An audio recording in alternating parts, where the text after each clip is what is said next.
Hello students, આજે આપણે ધોરણ 11ના ચેપ્ટર નંબર 5ના લેક્ચર નંબર 7માં વનસ્પતિનું ત્રીજા ક્રમનું વાનસ્પતિક અંગ એટલે કે પર્ણ. તો સૌથી પહેલાં તો પર્ણની રચના સમજવાની છે. તો જેમ આગળ આપણે મૂળ અને પ્રકાંડની રચના, મૂળ અને પ્રકાંડ દ્વારા થતા સામાન્ય કાર્ય, વિશિષ્ટ કાર્ય, એનો જે રીતથી અભ્યાસ કરેલો છે એ જ રીતથી પર્ણમાં પર્ણની રચના સમજવાની છે, પર્ણના પ્રકારો સમજવાના છે, પર્ણ વિન્યાસના પ્રકારો સમજવાના છે અને પર્ણના સામાન્ય અને વિશિષ્ટ કાર્ય, તો એનો આપણે અભ્યાસ કરવાનો છે. તો સૌથી પહેલાં આપણે લાક્ષણિક પર્ણની રચના સમજીએ. તો સૌથી પહેલાં તો આપણે એ સમજવાનો પ્રયત્ન કરશું કે પર્ણ એટલે શું. તો આપણને ખબર છે વનસ્પતિનું ભૂમિગત અંગ મૂળ છે અને વનસ્પતિનું અવાય અંગ પ્રકાંડ છે. પ્રકાંડ બે ભાગનું બનેલું છે. પ્રકાંડ ઉપર એકાંતરે ગાંઠ અને આંતરગાંઠ છે. એમાં ગાંઠના વિસ્તારમાંથી સર્જાતું અંગ જેને આપણે પર્ણ કહીએ છીએ. તો કોઈપણ વનસ્પતિમાં પર્ણનું ઉદ્ભવ સ્થાન એ હંમેશા પ્રકાંડનો ગાંઠનો ભાગ હોય છે. તો પ્રકાંડમાં પાર્શ્વ બાજુ, ડાબી બાજુ અને જમણી બાજુ ગોઠવાયેલી રચના જેને આપણે પર્ણ કહીએ છીએ. તો જીવવિજ્ઞાનની દૃષ્ટિએ જો આપણે પર્ણની વ્યાખ્યા લેવી હોય તો પ્રકાંડ ઉપર ગાંઠના ભાગેથી સર્જાતું અને સર્જણા પછી પાર્શ્વ બાજુ, બે પાર્શ્વ બાજુ, ડાબી બાજુ અને જમણી બાજુ ગોઠવાયેલું લીલા રંગનું, પર્ણનો રંગ હંમેશા લીલો છે કારણ કે એમાં ક્લોરોફિલની હાજરી છે અથવા હરિતદ્રવ્યની હાજરી છે.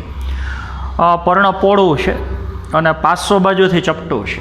તો પોળો અને ચપટો બહિરુદ્ધ ભેદ એટલે કે અંદરથી બહાર લંબાયેલી રચના, અને જે રચનાને આપણે પર્ણ કહીએ છીએ. હજી એક વખત વ્યાખ્યા આપણે લઈએ. પ્રકાંડ ઉપર ગાંઠના ભાગેથી સર્જાતો ચપટો, પોળો અને લીલા રંગનો બહિરુદ્ધ ભેદ જેને આપણે પર્ણ કહીએ છીએ. એ પર્ણની કક્ષમાં આપણને ખબર છે પ્રકાંડ અને પર્ણ એની વચ્ચેનો જે ખૂણો છે એને આપણે કક્ષ કહીએ છીએ. કક્ષમાં આવેલી કલિકા જેને આપણે કક્ષકલિકા કહીએ છીએ. તો કક્ષકલિકા પર્ણ અને પ્રકાંડ વચ્ચેના કક્ષની અંદર હાજર છે અને એ કક્ષકલિકામાં કોષ વિભાજનની ક્રિયા થઈને ભવિષ્યમાં નવી શાખાનું સર્જન થઈ શકે. ત્યારબાદ આપણે પર્ણની વધારે વાત કરીએ તો પર્ણ પ્રકાંડ ઉપર પાર્શ્વ બાજુ ગોઠવાયેલા છે, પણ આ બધા પર્ણનું સર્જન પ્રકાંડની ટોચ ઉપર આવેલી અગ્રસ્થ વર્ધનશીલ પેશી અથવા કહી શકો અગ્રીય વર્ધનશીલ પેશી અથવા એ પ્રકાંડનો આગળનો ભાગ છે એટલે એને પ્રકાંડાગ્રય કહી શકો અથવા એને તમે પ્રરોહાગ્રય કહી શકો. તો પ્રરોહાગ્રની અંદર આવેલો કોષ વિભાજન પામી શકે એવો કોષનો સમૂહ, જેમ આપણે લીધું મૂળની ટોચ ઉપર જેમ અગ્રીય વર્ધનશીલ પેશી છે એમ પ્રકાંડની ટોચ ઉપર પણ અગ્રીય વર્ધનશીલ પેશી છે. તો જેમ જેમ અગ્રીય વર્ધનશીલ પેશીમાં કોષ વિભાજન થતું જાય એમ પ્રકાંડની લંબાઈ છે વધતી જાય. તો જ્યારે પ્રકાંડની લંબાઈમાં વધારો થતો હોય, અગ્રીય વર્ધનશીલ પેશીમાં કોષ વિભાજન થતું હોય, ત્યારે અગ્રીય વર્ધનશીલ પેશીમાંથી જ પાર્શ્વ બાજુ આગળ વધતા ક્રમમાં એક પછી એક પર્ણનું સર્જન થાય છે. તો અગ્રીય વર્ધનશીલ પેશી જેમ જેમ કોષ વિભાજન કરી અને પ્રકાંડની લંબાઈમાં વધારો કરતી જાય એમ આગળ વધતા ક્રમમાં, અગ્રાભિવર્ધી ક્રમમાં એક પછી એક પર્ણ એનું સર્જન થાય છે. તો પર્ણનું નિર્માણ જે અગ્રીય વર્ધનશીલ પેશીમાંથી થાય છે. બીજી અગત્યની વસ્તુ, પર્ણ રંગમાં લીલું છે એટલે કે હરિતદ્રવ્ય અથવા ક્લોરોફિલ ધરાવે છે. તો એ પ્રકાશ શક્તિનું શોષણ કરી અને પ્રકાશ શક્તિનું રૂપાંતરણ રાસાયણિક શક્તિમાં કરે છે. એટલે કે વનસ્પતિ પોતાનો ખોરાક બનાવે છે. તો પર્ણનું સામાન્ય કાર્ય જે બધી વનસ્પતિમાં જોવા મળે છે, તો પ્રકાશ સંશ્લેષણ કરી અને ખોરાકનું નિર્માણ કરવું એ પર્ણનું સામાન્ય કાર્ય છે. બીજી અગત્યની વસ્તુ, હવે જે લાક્ષણિક પર્ણની આપણે રચના સમજવાની છે, તો એ પર્ણ મુખ્યત્વે 3 ભાગનું બનેલું છે. તો એ રચના આપણે સમજવા માટેનો પ્રયત્ન કરીએ આકૃતિ ઉપરથી. તો કોઈ પણ એક આપણે લાક્ષણિક પર્ણ દર્શાવીએ છીએ. તો સૌથી પહેલાં તો બધી વનસ્પતિમાં આપણને ખબર છે પર્ણનું ઉદ્ભવ સ્થાન જે પ્રકાંડ ઉપરની ગાંઠનો વિસ્તાર છે. પ્રકાંડ ઉપર આવેલી ગાંઠ અને ગાંઠ ઉપરથી સર્જાતું આમ જેને આપણે પર્ણ કહીએ છીએ. તો એ લાક્ષણિક પર્ણની અંદર અગત્યના 3 ભાગો છે.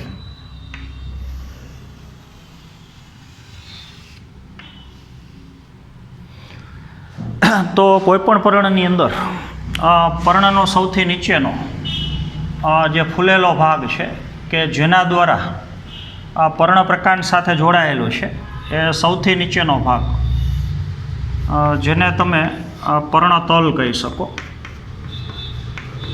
તલ ભાગ એટલે નીચેનો, આખા પર્ણનો સૌથી નીચેનો અને પ્રકાંડ સાથે જોડાયેલો ભાગ એ ભાગ પર્ણતલ છે.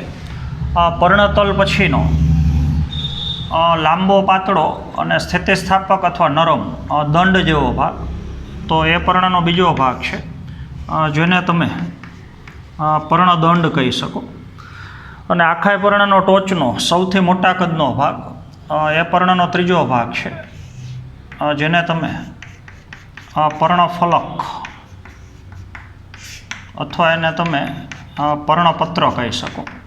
તો પર્ણપત્ર પર્ણનો મુખ્ય અને કદમાં સૌથી મોટો ભાગ છે. તો લાક્ષણિક પર્ણની અંદર અગત્યના 3 ભાગ છે. તો એક પછી એક ભાગ હવે આપણે સમજવાના છે. સૌથી પર્ણનો નીચેનો ભાગ જેને આપણે પર્ણતલ કહીએ છીએ. તો પર્ણ જે રચના દ્વારા પ્રકાંડ ઉપર ગાંઠના ભાગે જોડાયેલો છે એવો પર્ણનો સૌથી નીચેનો તલસ્થ ભાગ, અને જે ભાગને આપણે પર્ણતલ કહીએ છીએ. તો પર્ણતલ દ્વારા પર્ણ પ્રકાંડ સાથે જોડાયેલો છે. બીજી અગત્યની વસ્તુ, કેટલીક વનસ્પતિમાં પર્ણતલની 2 પાર્શ્વ બાજુ, જે ભાગની અંદર પર્ણતલ છે એની 2 પાર્શ્વ બાજુ નાના કદના અને પર્ણ જેવી રચના હોય છે. તો એ ભાગને આપણે ઉપપર્ણ કહીએ છીએ.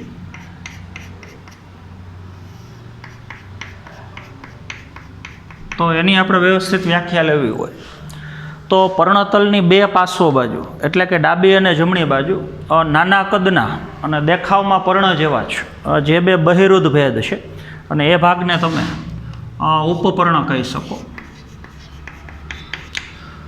જો કોઈ પર્ણના પર્ણતલની પાર્શ્વ બાજુ આવા ઉપપર્ણ હાજર હોય તો આ પર્ણને ઉપપર્ણીય પર્ણ કહી શકો. અને જો પર્ણના પર્ણતલની પાર્શ્વ બાજુ આવા ઉપપર્ણ ગેરહાજર હોય એટલે કે ઉપપર્ણ છે એ હાજર ન હોય તો એને તમે અનુપર્ણીય પર્ણ કહી શકો. તો ફેબેસી કુળની જેટલી વનસ્પતિ છે કઠોળ વર્ગની એમાં ઉપપર્ણ હાજર છે. તો ફેબેસી કુળના બધા પર્ણ જે ઉપપર્ણીય પર્ણ છે. પણ સોલેનેસી કુળ છે, લિલિએસી કુળ છે, તો એ વનસ્પતિની અંદર પર્ણતલની 2 પાર્શ્વ બાજુ ઉપપર્ણ ગેરહાજર છે તો એને તમે અનુપર્ણીય પર્ણ કહી શકો. તો વ્યાખ્યા આપણે સરળ યાદ રાખવાની છે. જે પર્ણતલની 2 પાર્શ્વ બાજુ ઉપપર્ણ હાજર હોય તો આખા પર્ણને કહેવાય ઉપપર્ણીય પર્ણ.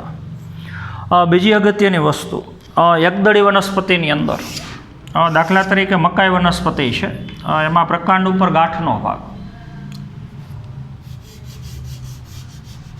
પછી આપણે મકાઈ વનસ્પતિનું પર્ણ બતાવીએ છીએ.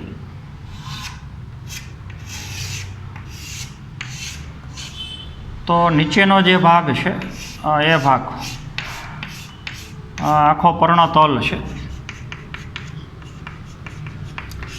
તો એકદળી વનસ્પતિની અંદર ખાસ કરીને જે ગ્રામીની કુળની વનસ્પતિ છે, ધાન્ય વનસ્પતિ છે, દાખલા તરીકે મકાઈ વનસ્પતિ, તો એમાં તમે જોઈ શકો છો કે પર્ણતલ પોળું બને છે. આ પર્ણતલનો ભાગ છે એ આમ સીધો જોડાયેલો ન હોય પણ પર્ણતલનો ભાગ આમ પોળો બને છે. અને પોળો બન્યા પછી 2 ગાંઠની વચ્ચેની જે આંતરગાંઠ છે એ આંતરગાંઠ ઉપર આંશિક અથવા સંપૂર્ણ આખું આવરણ બનાવે છે.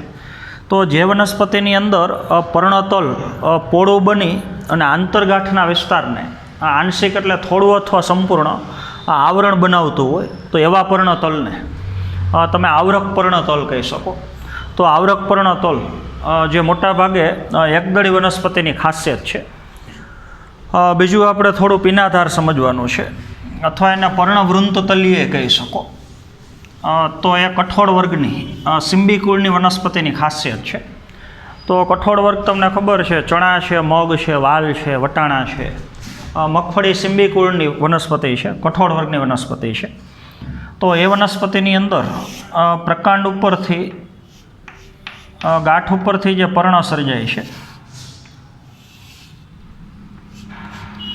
તો પર્ણદંડ અને પર્ણદંડનો નીચેનો ભાગ એટલે પર્ણતલ, તો એ પર્ણતલ ફૂલી અને કદમાં સહેજ મોટું બને છે. તો જે વનસ્પતિના પર્ણમાં પર્ણતલ ફૂલાયેલું હોય, ગાદી જેવી રચના ધારણ કરતું હોય, તો એ ભાગને તમે પીનાધાર કહી શકો,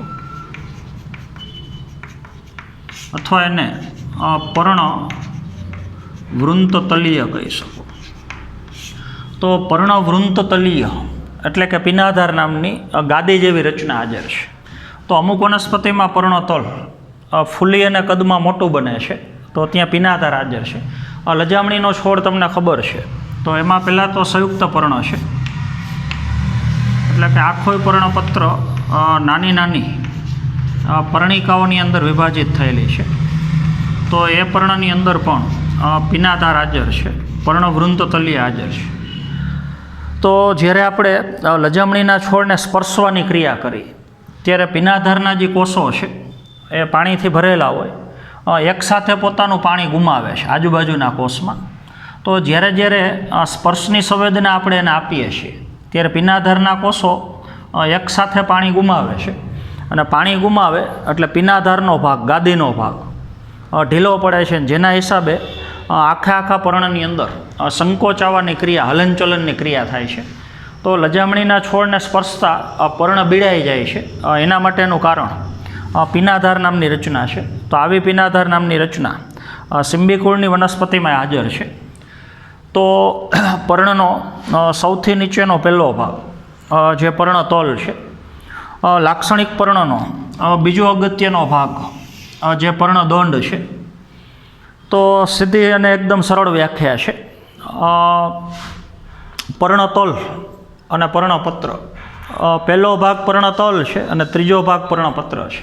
તો પર્ણતલ અને પર્ણપત્ર એ બેયને જોડતી વચ્ચેની લાંબી, પાતળી અને નરમ દંડ જેવી રચના, અને જે ભાગને આપણે પર્ણદંડ કહીએ છીએ. તો પર્ણતલ પછીનો દાંડી જેવો લાંબો, પાતળો અને નરમ અથવા સ્થિતિસ્થાપક ભાગ, અને જે ભાગને આપણે પર્ણદંડ કહીએ છીએ, તો એ ભાગ સ્થિતિસ્થાપક છે. એના માટેનું કારણ પર્ણદંડની અંદર સ્થૂલકોણક પેશી હાજર છે, અને સ્થૂલકોણક પેશીની હાજરીના લીધે પર્ણદંડનો ભાગ છે નરમ છે અથવા સ્થિતિસ્થાપક છે. તો એ પર્ણદંડના હવે આપણે કાર્ય જોઈએ. તો આપણે જોઈ શકીએ છીએ કે આખું પર્ણપત્ર, પર્ણફલક એ પર્ણદંડની ટોચ ઉપર ગોઠવાયેલું છે. તો પર્ણપત્રને યોગ્ય પ્રમાણમાં પ્રકાશ મળી રહે, સૂર્યપ્રકાશની સામે પર્ણપત્ર ખુલ્લું ગોઠવાયેલું છે, તો એના માટેનું કારણ પર્ણદંડ છે. તો પર્ણદંડ પર્ણફલકને આખા પર્ણના ક્ષેત્રફળને, આખા પર્ણપત્રને સૂર્યપ્રકાશની સામે એવી રીતથી ગોઠવે છે કે જેથી કરી અને વધુમાં વધુ પ્રકાશ શક્તિનું પર્ણપત્ર છે એ શોષણ કરી શકે. પર્ણપત્રનું બીજું કાર્ય, પર્ણદંડનું બીજું કાર્ય, પર્ણદંડ લાંબો છે અને નરમ છે.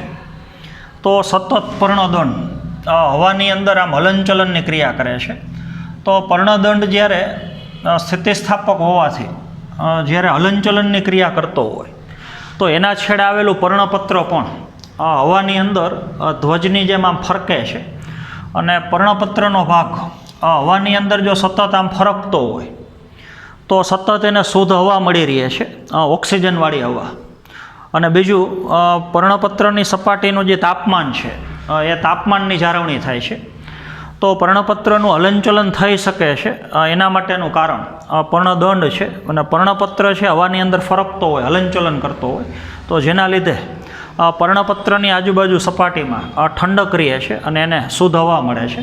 તો પર્ણપત્રનું તાપમાન જાળવવું અને પર્ણપત્રને વાયુની યોગ્ય પ્રમાણમાં પ્રાપ્તિ થાય છે એના માટેનું મુખ્ય કારણ જે ખરેખર પર્ણદંડ છે. ત્યારબાદ લાક્ષણિક પર્ણનો ત્રીજા ક્રમનો ભાગ સૌથી અગત્યનો કદની દ્રષ્ટિએ અને કાર્યની દ્રષ્ટિએ આખાય પર્ણનો સૌથી મોટામાં મોટો ભાગ જેને આપણે પર્ણફલક અથવા જેને આપણે પર્ણપત્ર કહીએ છીએ. તો 3 ભાગની અંદર પર્ણપત્રનું કદ એ સૌથી મોટું છે અને પર્ણનું જે મુખ્ય કાર્ય છે પ્રકાશ સંશ્લેષણ, તો કાર્યની દ્રષ્ટિએ પણ સૌથી મોટામાં મોટો ભાગ છે પર્ણપત્ર. તો એ પર્ણપત્ર પાર્શ્વ બાજુથી ચપટો છે, પોળો છે અને રંગમાં લીલો છે. આપણે એમ કહીએ છીએ પર્ણ લીલા રંગનું છે, પર્ણ ક્લોરોફિલ અથવા હરિતદ્રવ્ય ધરાવે છે. તો ખરેખર હરિતદ્રવ્ય અથવા ક્લોરોફિલ જે પર્ણફલક અથવા પર્ણપત્રમાં હાજર છે. બીજી અગત્યની વસ્તુ, દરેક પર્ણપત્રની અંદર બરોબર વચ્ચેના ભાગે એક જાડી શિરા હોય છે. તો એ શિરાને તમે બરોબર મધ્યમાં આવેલી છે એટલે એને મધ્ય શિરા અથવા આખા પર્ણપત્રની એ અગત્યની શિરા છે એટલે એને મુખ્ય શિરાએ કહી શકો. તો પર્ણપત્રમાં બરોબર વચ્ચે આવેલી જાડી અને સૌથી મોટામાં મોટી શિરા જેને તમે મધ્ય શિરા અથવા મુખ્ય શિરા કહી શકો, એ શિરામાંથી સર્જાતી શિરાઓ જેને તમે ઉપશિરા અથવા શિરિકાઓ કહી શકો.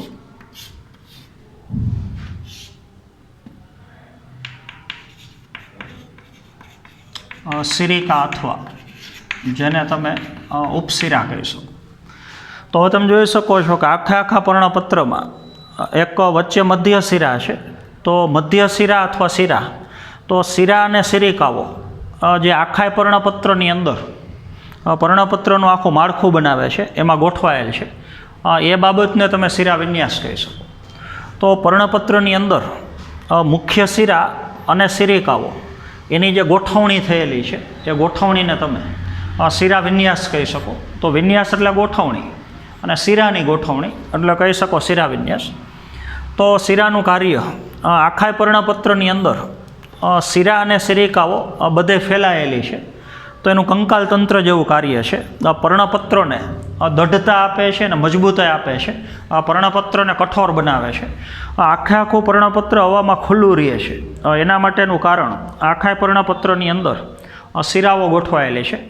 જો પર્ણપત્રમાં શિરા ગોઠવાયેલી ન હોય તો પર્ણપત્રની મજબૂતાઈ, એની દઢતા ઓછી હોય તો પર્ણપત્ર છે એનું વલન થઈ જવાની ક્રિયા, એનું સંકોચાઈ જવાની ક્રિયા વધે છે. તો પર્ણપત્રને દઢતા આપવી અને આખા પર્ણપત્રની અંદર દ્રવ્યનું વહન કરવું. તો આપણને ખબર છે જેટલી જગ્યાએ શિરાઓ છે એ દરેક શિરાઓની અંદર મોટા કદની શિરા અને નાના કદની શિરા, તો એની અંદર જલવાહક અને અનુવાહક પેશી હાજર છે. તો શિરાઓનું કાર્ય ખનિજ દ્રવ્ય, પાણી અને ખોરાક એનું વહન કરવા માટેનું છે. તો શિરાના 2 જૈવિક મહત્વ છે. પર્ણપત્રને મજબૂતાઈ અથવા દઢતા આપે છે અને પર્ણપત્રની અંદર ખનિજ દ્રવ્ય, પાણી જેવા ઘટકોનું અલગ અલગ ભાગોની અંદર શિરા અને શિરિકાઓ વહન કરે છે.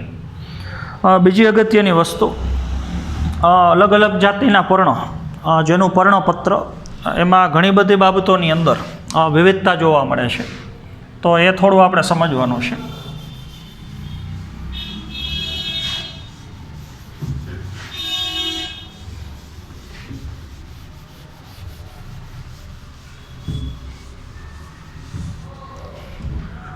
તો સૌથી પહેલાં તો આપણે એ જોઈએ કે પર્ણપત્ર કઈ બાબતમાં વિવિધતા ધરાવે છે. તો અલગ અલગ જાતિની વનસ્પતિના પર્ણમાં પર્ણપત્રનું કદ અલગ અલગ હોય છે, પર્ણપત્રનો આકાર અલગ અલગ હોય છે, પર્ણની ટોચનો ભાગ એટલે કે પર્ણાગ્ર અલગ અલગ હોય છે, પર્ણની કિનારી અલગ અલગ પ્રકારની હોય છે, પર્ણફલક, પર્ણ સપાટી જે અલગ અલગ પ્રકારની હોય છે. અને અલગ અલગ પ્રકારના પર્ણપત્રની અંદર જે છેદનની ક્રિયા છે એ ટોપિક થોડા તમારા માટે નવો હશે. તો છેદનની ક્રિયા અલગ અલગ હોય છે. તો આપણે અલગ અલગ પ્રકારના પર્ણ બતાવીએ. દાખલા તરીકે બોરડીનું પર્ણ છે, તો બોરડીનું પર્ણ કદમાં નાનું છે, તો એનું પર્ણપત્રનું કદ નાનું છે. સામે આપણે વડનું પર્ણ બતાવીએ, તો એની સાપેક્ષમાં પર્ણપત્રનું કદ મોટું છે. કેળાનું પાન બતાવીએ,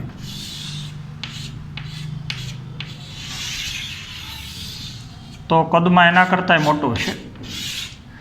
તો અલગ અલગ જાતિની અંદર પર્ણની અંદર જે પર્ણપત્ર છે એ પર્ણપત્રનું કદ અલગ અલગ છે. પર્ણપત્ર સાવ નાના કદનું હોઈ શકે ને બહુ મોટું હોઈ શકે.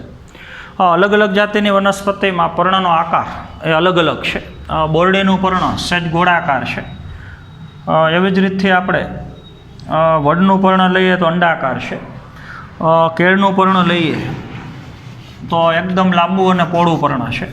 પીપળનું પાન લઈએ તો પર્ણનો ટોચનો ભાગ સહેજ અણીદાર છે. તો અલગ અલગ જાતિની વનસ્પતિમાં પર્ણપત્રનો આકાર પણ એ અલગ અલગ છે. અલગ અલગ જાતિની વનસ્પતિમાં પર્ણાગ્રનું લક્ષણ જે અલગ અલગ પ્રકારનું છે. પર્ણની ટોચનો ભાગ, તો જેને તમે પર્ણાગ્ર અથવા પર્ણનો આગળનો ભાગ કહી શકો, તો આ પર્ણમાં પર્ણાગ્ર અણીદાર છે. આ પર્ણની અંદર પર્ણાગ્ર ગોળાકાર સપાટી ધરાવે છે. તો અલગ અલગ જાતિની વનસ્પતિમાં પર્ણાગ્રનો ગુણધર્મ જે અલગ અલગ હોય છે. એવી જ રીતથી પર્ણની કિનારી પણ અલગ અલગ પ્રકારની હોય છે. અત્યારે જેટલા પર્ણ આપણે દર્શાવેલા છે એ પર્ણપત્રનો કિનારીનો ભાગ, આ જે બોર્ડરનો ભાગ છે એ લીસો છે. પણ અમુક જાતિની વનસ્પતિના પર્ણમાં પર્ણપત્રની કિનારી જે ઝિગઝેગ શેપ અથવા તરંગીતે હોઈ શકે. તો આ પર્ણની કિનારી તમે જુઓ છો એ પ્રમાણે લીસી નથી પણ કંટકીય સહેજ કિનારી છે એ ઝિગઝેગ શેપ છે. તો પર્ણની કિનારી લીસી હોઈ શકે અને પર્ણની કિનારી ખાંચાવાળી હોઈ શકે. તો પર્ણ કિનારીમાં વિવિધતા છે. પર્ણ ફલકનો ભાગ, પર્ણ સપાટીનો ભાગ, પર્ણની સપાટી મોટી હોઈ શકે, નાની હોઈ શકે. પર્ણપત્ર નાના કદનું હોય તો સપાટી વિસ્તાર ઓછો હોય, અને પર્ણપત્ર મોટા કદનું હોય તો સપાટી વિસ્તાર વધારે હોય. પર્ણની સપાટીનો ભાગ લીસોય હોઈ શકે અને ખરબચડોય હોઈ શકે. તો અલગ અલગ જાતિની અંદર પર્ણની સપાટીમાં પણ વિવિધતા જોવા મળે છે. ત્યારબાદ છેદનની ક્રિયા. તો અલગ અલગ જાતિના પર્ણમાં પર્ણપત્રની અંદર છેદન અલગ અલગ પ્રકારનું હોય છે. તો એ થોડું સમજવા માટે આપણે 3 પ્રકારના પર્ણ બતાવીએ છીએ. સૌથી પહેલાં તો સામાન્ય પર્ણ, મધ્ય શિરા, પછી શિરિકાઓ. તો આને તમે અછેદિત પર્ણ કહી શકો. તો જે પર્ણનું પર્ણપત્ર આખું પર્ણપત્ર એમાં ક્યાંય કાપો નથી, છેદન નથી, તો આખા પર્ણપત્રની કિનારી સતત સળંગ છે, તો અછેદિત પર્ણ છે. હમણાં આપણે પર્ણ બતાવ્યું એ પ્રમાણે અમુક જાતિની વનસ્પતિમાં પર્ણપત્ર એની પર્ણની કિનારી છેદિત હોઈ શકે. છેદ પડ્યા છે, કાપ પડ્યા છે, કાતરથી કટ કરેલું હોય એવું. તો આવું છેદન જો હાજર હોય પણ છેદન અડધે સુધી છે, એક નાનો કાપ છે પણ છેદન છે મધ્ય શિરા સુધી લંબાયેલું નથી, તો છેદન છે પણ પૂરેપૂરું નહીં, તો આને તમે અપૂર્ણ છેદિત પર્ણ કહી શકો. છેદન હોય જ નહીં તો અછેદિત પર્ણ, થોડું ઘણું છેદન હોય તો અપૂર્ણ છેદિત પર્ણ.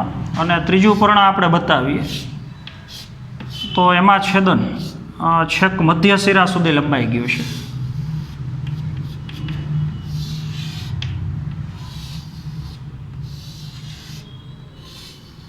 તો આખું પર્ણપત્ર એક જ પર્ણ છે. પર્ણપત્રમાં છેદનની પ્રક્રિયા થઈ આપણે સમજ માટે બતાવીએ છીએ, અને એ છેદન છેક મધ્ય શિરા સુધી લંબાઈ ગયું. એટલે કે જો આખું પર્ણપત્ર નાની નાની પર્ણિકામાં વિભાજિત થઈ ગયું હોય અને છેદન છેક પૂરેપૂરું મધ્ય શિરા સુધી લંબાઈ ગયું હોય તો એને તમે પૂર્ણ છેદિત પર્ણ કહી શકો. તો આના ઉપરથી પર્ણના બે પ્રકારે છે, જે આપણે આગળના પીરિયડમાં ચર્ચા કરવાની છે. જો આખે આખું પર્ણપત્ર હજી સળંગ હોય, પર્ણપત્ર છે એ નાની નાની પર્ણિકામાં વિભાજિત ન થયું હોય, પૂર્ણ છેદન જ્યાં સુધી ન હોય ત્યાં સુધી પર્ણને સાદું પર્ણ કહી શકો. અને જે પર્ણના પર્ણપત્રમાં છેદન પૂરેપૂરું હોય, મધ્ય શિરા સુધી લંબાઈ ગયું હોય, પર્ણપત્ર નાની નાની પર્ણિકામાં વિભાજિત થઈ ગયું હોય, તો એને તમે પૂર્ણ છેદિત પર્ણ કહી શકો. તો અલગ અલગ વનસ્પતિના પર્ણપત્રમાં છેદન અલગ અલગ છે. આની વધારે ચર્ચા આપણે પર્ણના જે પ્રકારો આપણે સમજવાના છે એમાં આપણે કરશું. તો તમે જોઈ શકો છો કે અલગ અલગ જાતિની વનસ્પતિના પર્ણના પર્ણપત્ર એમાં ઘણી બધી બાબતોમાં એકબીજા કરતાં અલગ પડે છે અથવા વિવિધતા છે. ત્યારબાદ આપણે થોડું શિરાવિન્યાસ સમજવાનું છે.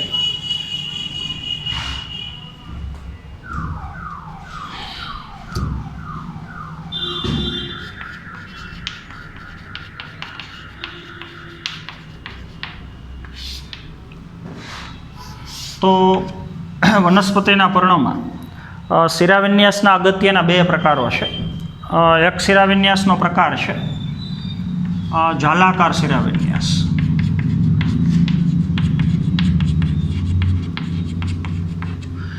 બીજો શિરાવિન્યાસનો પ્રકાર છે સમાંતર શિરાવિન્યાસ. જાલાકાર શિરાવિન્યાસ જે મોટા ભાગે દ્વિદળી વનસ્પતિમાં જોવા મળે છે, અને સમાંતર શિરાવિન્યાસ જે મોટા ભાગે એકદળી વનસ્પતિમાં જોવા મળે છે. તો જાલાકાર શિરાવિન્યાસ પાછા બે પ્રકારના છે. થોડું આપણે એક્સ્ટ્રા લઈએ છીએ ટેક્સ સિવાયનું. એક પ્રકાર એક શિરી છે અને બીજો પ્રકાર બહુશિરી છે.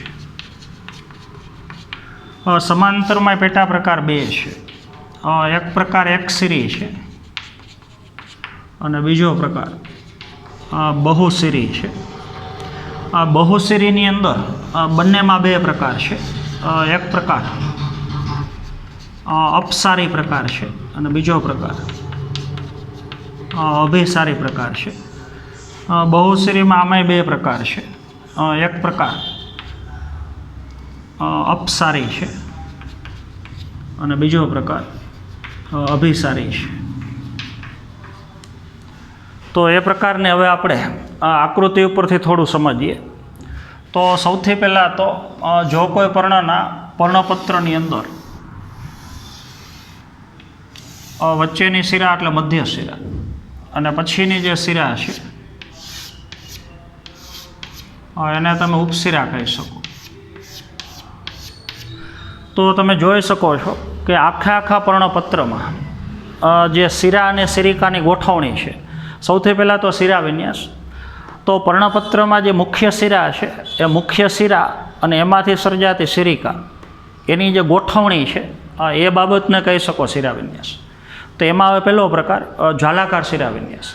તો દ્વિદળી વનસ્પતિના પર્ણોમાં જે શિરા અને શિરિકાઓ ગોઠવાયેલી છે એ ઝાડીની જેમ આખા પર્ણપત્રમાં અસ્તવ્યસ્ત ફેલાયેલી છે. તો આવી ઝાડીની જેમ ગોઠવણી હોય તો કહી શકો જ્વાલાકાર શિરાવિન્યાસ.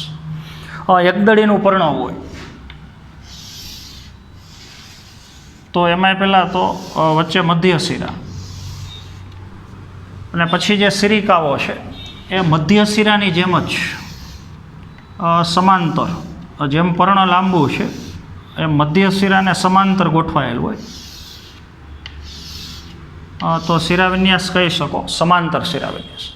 શિરાઓ ઝાડીની જેમ ગોઠવાયેલી હોય તો જ્વાલાકાર શિરાવિન્યાસ, અને મધ્ય શિરાની જેમ જ શિરિકાઓ આમ સમાંતર ગોઠવાયેલી હોય તો પ્રકાર કહી શકો સમાંતર શિરાવિન્યાસ. હવે બંનેની અંદર પેટા પ્રકાર બે છે, એક શિરી અને બહુશિરી. તો એ પ્રકારને આપણે સમજવાની ટ્રાય કરીએ. તો સૌથી પહેલાં આપણે લઈએ છીએ જ્વાલાકાર શિરાવિન્યાસ.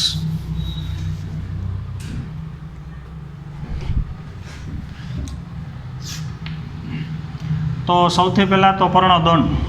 પર્ણદંડની ટોચ ઉપર પર્ણપત્ર. જો કોઈ પર્ણના પર્ણપત્રની અંદર જે મધ્ય શિરા છે, મુખ્ય શિરા, એની સંખ્યા એક જ હોય અને બધી ઉપશિરા એક જ મધ્ય શિરામાંથી સર્જાતી હોય. તો પ્રકાર કહી શકો એકશિરી. ઝાલાકાર પ્રકાર છે પણ એમાં પ્રકાર થઈ ગયો એકશિરી. મધ્ય શિરાની સંખ્યા એક જ છે એટલે પ્રકાર થઈ ગયો એકશિરી. તો બધી ઉપશિરાઓ શિરિકાઓ એક જ મધ્ય શિરામાંથી ઉદ્ભવે છે તો પ્રકાર થઈ ગયો ઝાલાકાર અને એકશિરી. બીજો પ્રકાર છે બહુશિરી.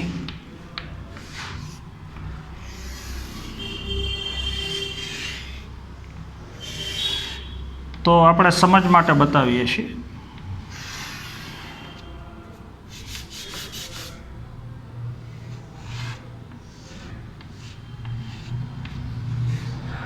આ પર્ણપત્રમાં મધ્ય શિરા એક જ છે એટલે પ્રકાર એકશિરી. આ પર્ણપત્રની અંદર મધ્ય શિરા મુખ્ય શિરા એક કરતાં વધારે છે તો મધ્ય શિરાનું 3 ભાગમાં વિભાજન થઈ ગયું. તો મધ્ય શિરાની સંખ્યા એક કરતાં વધારે એટલે પ્રકાર થઈ ગયો બહુશિરી. ત્યાર પછીનો પ્રકાર બહુશિરીની અંદર પેટા પ્રકાર 2 છે, અપસારી અને અભિસારી. શિરાની સંખ્યા એક કરતાં વધારે છે એટલે પ્રકાર થઈ ગયો બહુશિરી. અને સર્જાયેલી બધી શિરા એના ઉપરથી પ્રકાર છે બહુશિરી અને અભિસારી.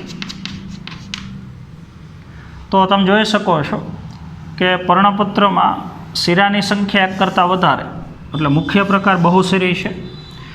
અને સર્જાયેલી બધી શિરા જો પર્ણની ટોચ ઉપર ફરી પાછી આમ ભેગી થઈ જતી હોય, નજીક આવી જતી હોય તો પ્રકાર થઈ ગયો અભિસારી. તો હવે જે આપણે બતાવીએ છીએ એ બધી શિરિકાઓ છે.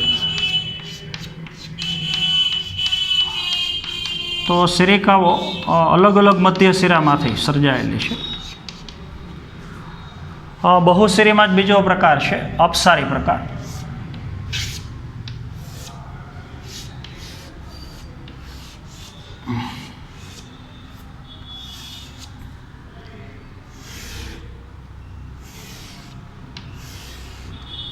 તો પ્રકાર છે બહુશિરી. આની જેમ જ મધ્ય શિરાની સંખ્યા એક કરતાં વધારે છે એટલે બે પ્રકાર બહુશિરી તો છે જ. પણ જો સર્જાયેલી શિરાઓ પર્ણાગ્રમાં ફરી પાછી નજીક આવી જતી હોય તો પ્રકાર અભિસારી. અને સર્જાયેલી શિરા પર્ણની ટોચ ઉપર નજીક ન આવતી હોય, એકબીજાથી છૂટી રહેતી હોય તો પ્રકાર કહી શકો અપસારી પ્રકાર. તો બહુશિરી અને અપસારી કે જેની અંદર એક કરતાં વધારે શિરાઓ પર્ણાગ્રમાં ભેગી થતી નથી. તો 3 પ્રકારના શિરા વિન્યાસ દ્વિદળીમાં જ આપણે જોયા. એકશિરી અને બહુશિરીમાં પાછા 2 પ્રકાર. મધ્ય શિરાની સંખ્યા 1 હોય તો એકશિરી, મધ્ય શિરાની સંખ્યા 1 કરતાં વધારે હોય તો બહુશિરી. મધ્ય શિરાની સંખ્યા 1 કરતાં વધારે હોય પણ પર્ણની ટોચ ઉપર શિરાઓ ભેગી ન થતી હોય તો અપસારી, ભેગી થઈ જતી હોય તો અભિસારી. એવી જ રીતથી એકદળીની અંદર પણ મુખ્ય પ્રકાર 2 છે, એકશિરી અને બહુશિરી. તો એ પ્રકારની થોડી આપણે ચર્ચા કરીએ.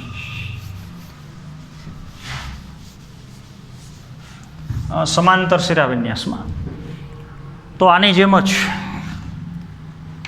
મુખ્ય શિરાની સંખ્યા એક જ હોય, હમણાં આપણે વાત કરી એ પ્રમાણે, એટલે મધ્ય શિરા એક જ હોય અને બધી ઉપશિરા એક જ મધ્ય શિરામાંથી સર્જાયેલી હોય.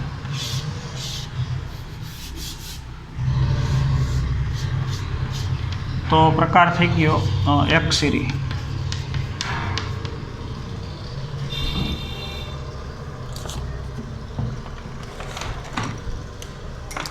તો જે એકદળીના પર્ણમાં ફક્ત એક જ મધ્ય શિરા હોય અને બધી ઉપશિરા એમાંથી જ ગોઠવાયેલી હોય પણ બધી સમાંતર ગોઠવાયેલી છે તો પ્રકાર થઈ ગયો એકશિરી. પછી આપણે વાત કરી એ પ્રમાણે મધ્ય શિરાની સંખ્યા જે 1 કરતાં વધારે હોય,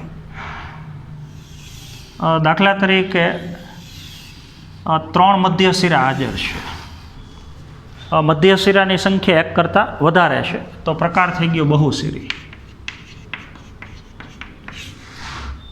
બાકીના જે ભાગ બતાવી છે એ બધી ઉપશિરાઓ છે.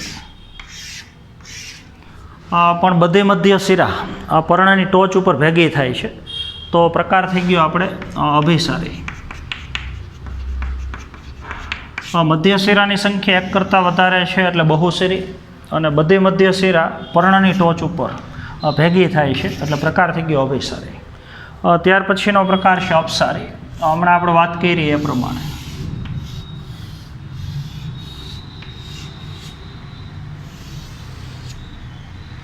મધ્ય શિરાની સંખ્યા એક કરતાં વધારે હોય એટલે પ્રકાર પાછો થઈ ગયો બહુશિરી. આ પણ બધી શિરાઓ પર્ણની ટોચ ઉપર એકબીજા કરતાં છૂટી રહે છે એટલે પ્રકાર થઈ ગયો અપસારી. બાકીની બધી ઉપશિરા. સમાંતર શિરા વિન્યાસ હોય તો બધી શિરાઓ મધ્ય શિરાને સમાંતર ગોઠવાયેલી છે. તો બંનેની અંદર ત્રણ પ્રકાર છે. તો પર્ણપત્રની અંદર શિરા અને શિરિકાઓ કઈ રીતથી ગોઠવાયેલી છે એ ગોઠવણીને આપણે કહીએ છીએ શિરા વિન્યાસ. તો લાક્ષણિક પર્ણની સંપૂર્ણ રચના જે આપણે પૂરી કરેલી છે. આવતા પીરિયડમાં હવે આપણે પર્ણના પ્રકારો સમજવાના છે. તો આજના પીરિયડમાં આપણે અહીંયા સુધી રાખશું. Thank you.